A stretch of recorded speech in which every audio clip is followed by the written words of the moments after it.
Hello everyone, welcome back. My name is Joe, and today I'm going to be talking about playing with distortion. I'm going to go over the picking techniques as well as muting techniques that can help clean up your playing. People might think that distortion can hide mistakes, and while this is true in some areas, there are actually other areas that distortion can expose, such as, like I mentioned, muting as well as not having a good attack with your pick. That being said, let's dive in. Okay, let's talk about picking. First, you want to make sure you're holding your pick closer to the point, like this. I find that it's a lot easier to control your pick when you hold it this way, and it's a lot easier to grab pinch harmonics as well. When you bring your pick against the string, don't go directly against it like this. Turn your pick closer to a 45-degree angle. That way you're going through the string compared to pushing and fighting against the string. When you pick through the string, you want to actually follow all the way through with the attack. So instead of going like that, you want to follow through like that. Same goes if you're doing up picking too.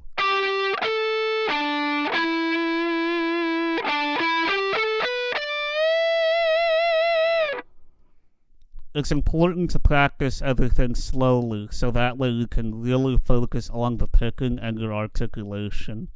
When it comes to muting with your picking hand, the main thing to be aware of is making sure you're using this part of your hand to deaden the strings that you don't want ringing. For example, if I'm playing on the D and G string, I'll rest my hand on the E and A strings. Like so. If you don't do that,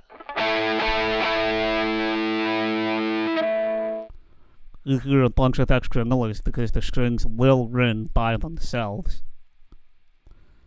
This is one of the things I was talking about in the beginning when I said distortion can amplify other areas.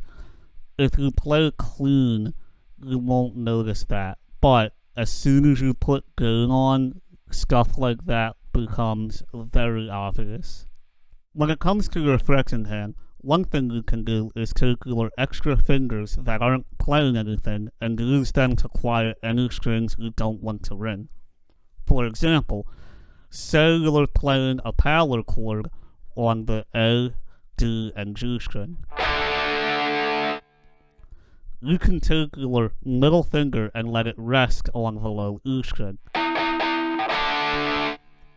You can also take your first finger and let this part of it rest against the high E and high B string. If you're doing a full shape like the minor shape, you can let the tip of your first finger rest against the low E string.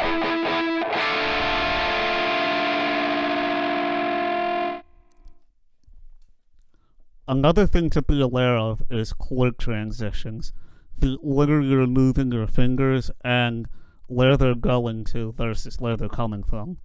For example, say you're going from E major to D major.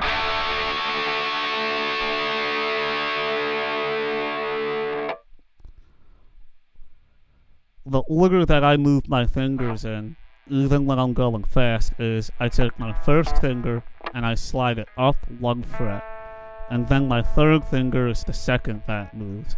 The reason is the B string is the next string that you would hit if you're strumming.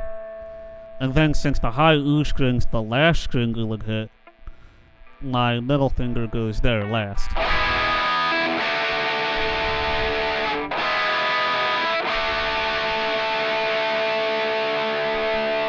Of course, you can't spend too much time thinking about specifics like that, but if you're trying to clean up a passage and you're wondering, what am I doing? Stop and look at how you're transitioning from chord to chord or note to note. That could be where some of that extra noise you don't want is coming from. I want to take a second and talk about noise gates.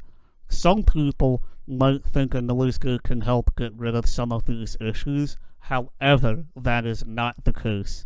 A noise gate is great for cutting down on hum and helping to control feedback, especially when playing live. However, they are not a substitute for bad muting techniques. I hope you found this video helpful. Please feel free to leave a comment with any questions or suggestions for future videos. Thank you for watching.